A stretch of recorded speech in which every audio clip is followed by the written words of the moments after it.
인간 관계 중에 제일 어려운 관계 중에 하나일 것 같은데요. 부자간이죠.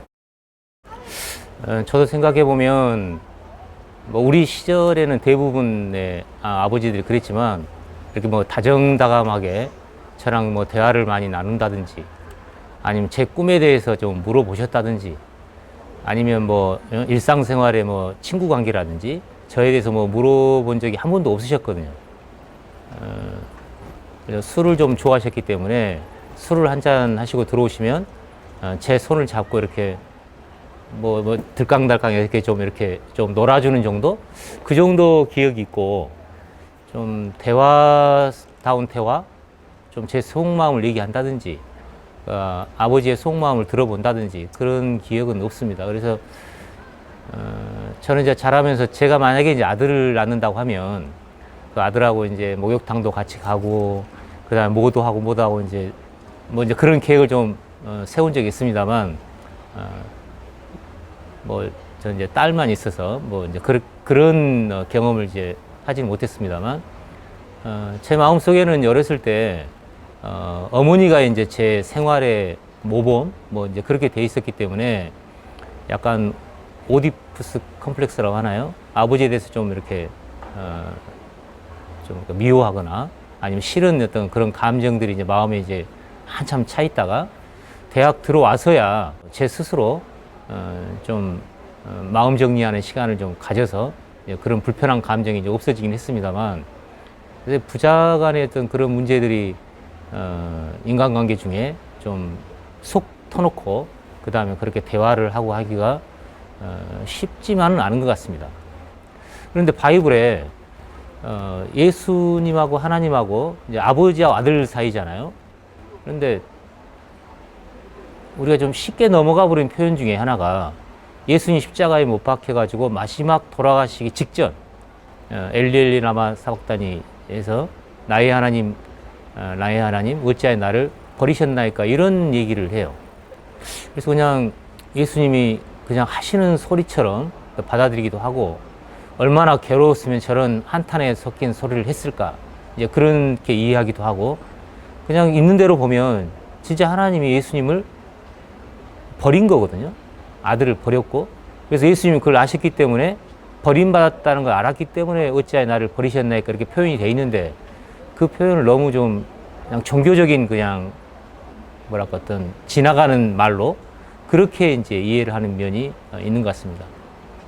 또 하나는 이제 그 전날에 겟세마네 동산에서 예수님이 하신 얘기가 있죠. 아버지여 원하시면 이 잔을 내게로 옮겨달라고. 그래서 그 죽음을 굉장히 좀 꺼려하는 이제 그런 표현이 나옵니다. 실제로 예수님 마음속에는 그런 힘든 어떤 고통이 있었고 그것 때문에 좀 힘든 기도를 했고 그 다음에 십자가에서도 마지막에 그걸 이제 부르짖고 돌아가시는 장면이 있는데 그 속사정이 왜 그럴 수밖에 없는가 그 다음 하나님은 왜 예수를 버릴 수밖에 없었는지 그런 내용에 대해서는 잘 다루지를 않은 것 같아요. 근데 그거를 이해할 수 있는 힌트가 바로 로마서의 1장 1절부터 4절까지의 그 아들에 대한 얘기에 나옵니다. 또 하나는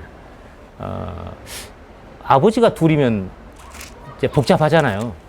보통 드라마에 이제 막장 드라마 보면은 뭐 출생의 비밀이 어떻고 뭐 그냥 아버지인 줄 알았더니 나중에 내 아버지는 다른 사람이더라. 뭐 어렸을 때 뭐 다리에서 주워왔다는 둥 이제 그런 하기 좋은 말로 그렇게 합니다만 실제로 바이블에는 아버지가 여럿인 그 표현이 나와요. 예수님이 유대인하고 하는 대화를 들어보면 유대인들은 이제 공통의 아버지가 있기 때문에 서로 이제 형제들로 인식을 합니다. 그래서 아버지가 아브라함을 이제 아버지로 생각하죠. 그 다음에 자기들은 하나님도 아버지라고 부릅니다. 그런데 예수님이 충격적인 말을 하죠. 너희 아버지는 마귀다. 도대체 그러면 아버지가 이제 셋이다가 그 다음에 다시 하나님으로 나는 그런 이제 아버지가 또 다시 하나님을 돼야 되는 그런 과정을 다 겪은 사람이면 아버지가 넷이 돼요. 그래서 그런 복잡한 이제 부자간의 그런 설명. 그래서 그거를 이해할 수 있는 가장 근본적인 거는 예수하고 하나님하고 관계에서 그 부자간이 어떻게 설정이 돼 있고 그 다음에 어떻게 정리가 됐는지 그 부분을 살펴보는 게 굉장히 중요할 것 같습니다. 왜냐하면 바울은 이 하나님의 아들, 그 아들에 대한 그 좋은 소식, 그래서 하나님의 아들의 복음 이런 표현을 썼고, 이 표현은 처음 바울이 1차 전도 가가지고 비시디아 안디옥에서 유대인들한테 얘기할 때부터 시작해가지고 마지막 편지인 디모데후서에서도 다윗의 후손으로 죽은 자 가운데서 부활하신 예수 그리스도를 기억해라. 그래서 그 하나님의 아들에 대한 어떤 그런 정리된 내용에 대해서 끝끝내 기억하라고 부탁을 하고 있습니다. 그래서 바울의 그 하나님 우리한테 전해주고 싶었던 그런 바울한테 알려준 그런 좋은 소식의 가장 기초, 가장 핵심은 그 아들에 대한 문제입니다. 그래서 하나님하고 예수님하고 그 아들의 문제가 어떻게 정립되어 있는가를 알면 우리하고 하나님하고 관계도 쉽게 이제 정리할 수 있는 그런 부분이기 때문에 이 부분에 대해서는 좀 한번 살펴볼 필요가 있는 것 같습니다. 로마서에는 예수님이 두 번의 탄생을 했다고 그렇게 나와요. 육신으로는 다윗의 혈통으로 났다. 이제 다윗 우리식으로 하면 이제 가문이죠. 왜냐하면 직접 아버지는 육신적으로는 이제 요셉이 아버지였고, 물론 뭐 동정녀 마리아에서 났다고 하지만 그 집안에 요셉으로 보면 그 조상이 다윗이었습니다. 그래서 육신으로는 다윗의 혈통, 다윗의 가문에서 낳았고, 그 다음에 성결의 영으로는 죽은 자 가운데서 부활하여 능력으로 하나님 아들로 선포됐다, 인정됐다, 그런 표현이 나와요. 하나님 아들로 인정됐다. 좀 이상하잖아요. 원래 하나님 아들인데 왜 인정을 받아야 되느냐. 그래서 많은 분들은 그 얘기가 아니고 좀 공적으로 알리게 된 계기가 된 거다. 하나님 아들로 이렇게 세웠다. 이제 그렇게 표현하신 분도 있습니다만, 거기 있는 걸 액면 그대로 받아들이고 십자가에서 버리셨다는 표현을 같이 맞춰보면 십자가에서 뭔가 버린 사건이 생겼고 그 다음에 다시 아들로 회복되는 그런 일이 십자가상에서 벌어졌다는 겁니다. 그래서 그런 내용을 바이블에서 조금 찾아서 연결을 해보면 이해를 할 수 있을 것 같습니다. 예수님이 십자가에서 못 박혀가지고 죽으신 다음에 그 다음에 부활해가지고 다시 하나님 아들로 인정됐다. 그 장면이 로마서 1장 4절에 소개되어 있는데요. 그 장면의 짝이라고 할 수 있죠. 그 짝으로 표현된 게, 이건 찾아서 한번 읽어보겠습니다. 하나님이 약속하신 대로 이 사람의 후손에서 이스라엘을 위하여 구주를 세우셨으니 곧 예수라. 이거는 로마서 1장 3절에 나와 있는 육신으로는 다윗의 후손에서 났고 다윗의 혈통으로 났고, 23절은 그 내용이고요. 곧 하나님이 예수를 일으키사 죽은 자 가운데서 부활한 거죠. 우리 자녀들에게 이 약속을 이루게 하셨다 함이라. 시편 두째 편에 기록한 바와 같이 너는 내 아들이라 오늘 너를 낳았다 하셨고, 죽은 자 가운데 부활한 게 아들을 낳았다라고 이렇게 설명한 거예요. 아니, 그냥 상식적으로 생각해 보면 원래 이제 성자 하나님이라고 그러죠. 아들 하나님, 하나님의 아들. 창세 전에 아버지 하나님하고 아들 하나님하고 같이 계셨거든요. 그럼 그때 이미 낳은 건데 왜 부활했을 때 낳았다라고 표현했냐 이거죠. 그때 아들로 낳았다.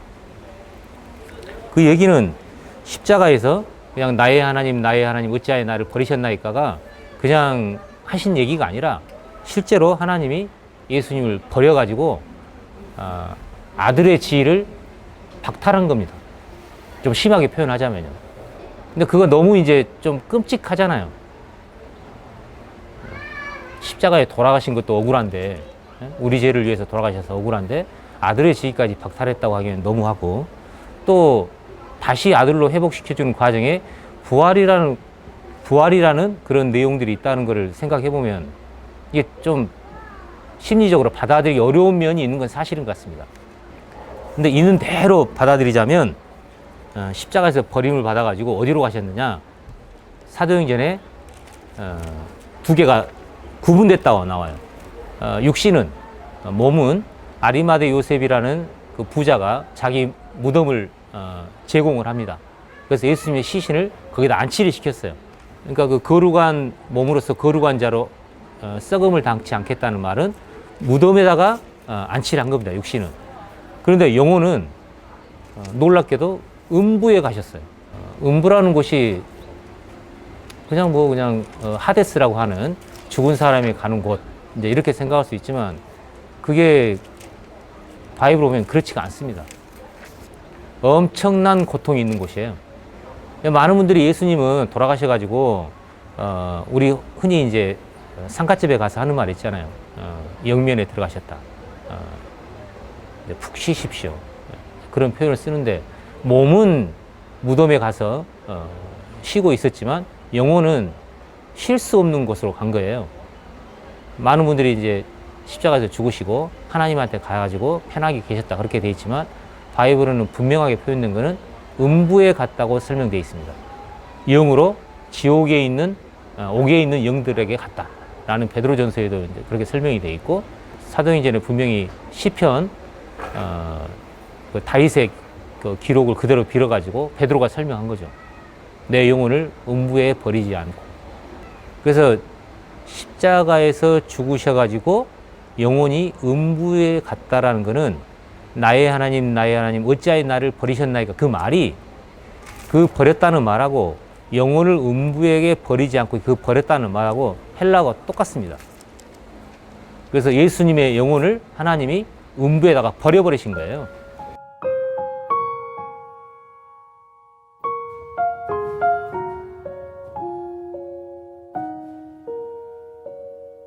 또 이사야에 보면 내 영혼을 속건제물로 삼아줬다. 그런 말이 나와요. 많은 분들은 예수님이 희생양이 됐다. 그래서 예수님의 피, 예수님의 몸 그것만 생각하지만 이사야에는 분명하게 영혼을 속건제물로 삼았다 이렇게 돼 있어요. 그러니까 예수님이 이 세상 사람들의 모든 죄를 안고 그 죄값으로 음부에 떨어진 겁니다. 그럼 음부에서 어떻게 계셨느냐? 음부가 얼마나 고통스러운 자리인지는 누가복음의 16장에 설명이 되어 있죠. 한 부자하고 나사로라는 사람이 이제 예수님이 소개하는 장면이 나오는데요. 둘 다 죽었어요. 그래서 부자가 이제 몸은 장사됐겠죠. 무덤에 이제 좋은 무덤에 갔겠죠. 근데 음부 중에서 눈을 딱 떠보니까 엄청나게 목이 마르고 불꽃 가운데서 너무 괴로운 거예요. 뜨거운 거는 말할 것도 없고요. 그동안에 자기가 지었던 죄에 대한 고통을 거기서 받는 겁니다.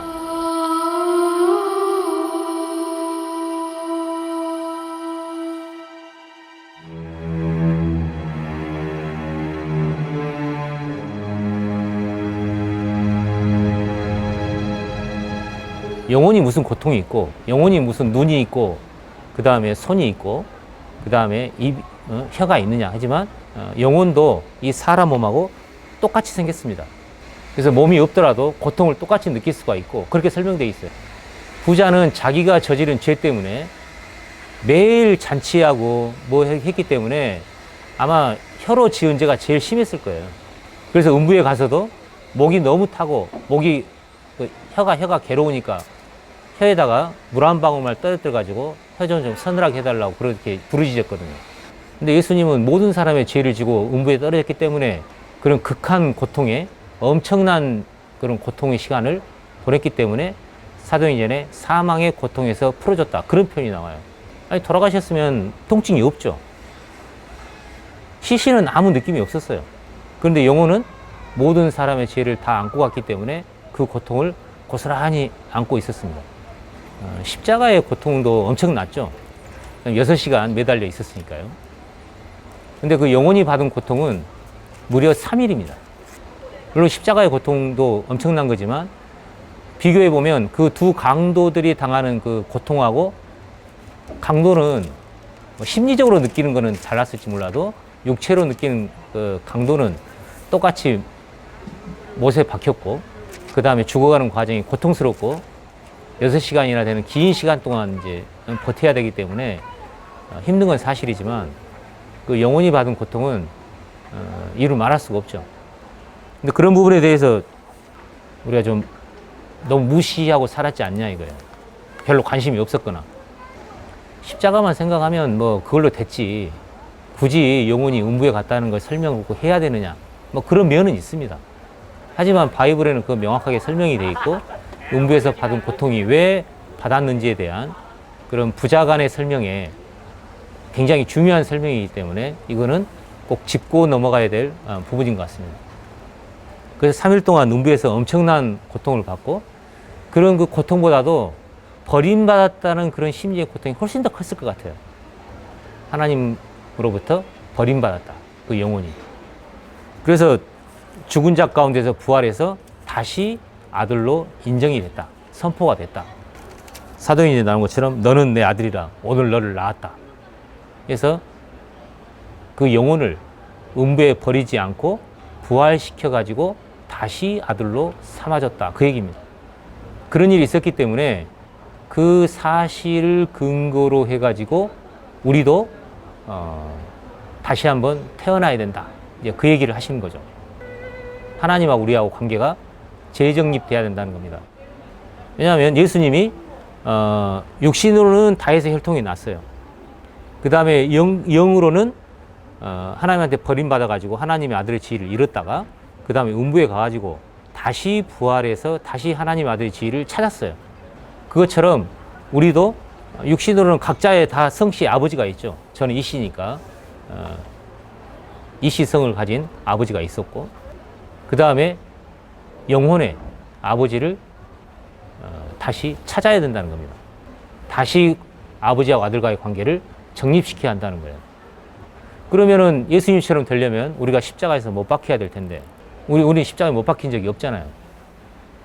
그런데 우리는 이미 아담 때 분명히 아담은 하나님의 아들로 지음을 받은 겁니다. 누가복음에 보면 요셉부터 시작해서 쭉 올라가서 마지막 처음 요셉부터 쭉 올라가면 처음 아담 그 다음이 하나님으로 되어 있어요. 그래서 하나님의 아들로 아담이 설명되어 있고 그래서 아담이 분명히 하나님의 아들이었는데 선악과를 먹고 나서 그 아들의 지위를 잃어버렸고 그 아들이 가졌던 이 다스리는 권한을 다 잃어버렸죠. 대표적인 게 짐승과의 관계입니다. 원래 짐승은 다스리게 돼 있고 사람의 말을 그대로 명령을 따를 수 있게 돼 있었는데 사자한테 우리가 뭐라고 해서 사자 말 안 듣죠. 물론 길들일 수는 있어요. 근데 그 권한이 다 누구한테 넘어갔느냐? 마귀에게 넘어가 버렸고 마귀가 예수님을 시험하는 과정에서 이 모든 권한은 나한테 다 넘어왔으니까 내가 원하는 자한테 줄 수 있다라고 예수님을 유혹하는 장면이 나옵니다. 그래서 우리는 태어날 때 원래는 하나님의 아들로 지음을 받았는데 아담 때 그 아들의 지위를 박탈돼 가지고 전부 다 영혼이 영으로는 하나님하고 아들 관계가 끊어진 상태로 태어난 겁니다.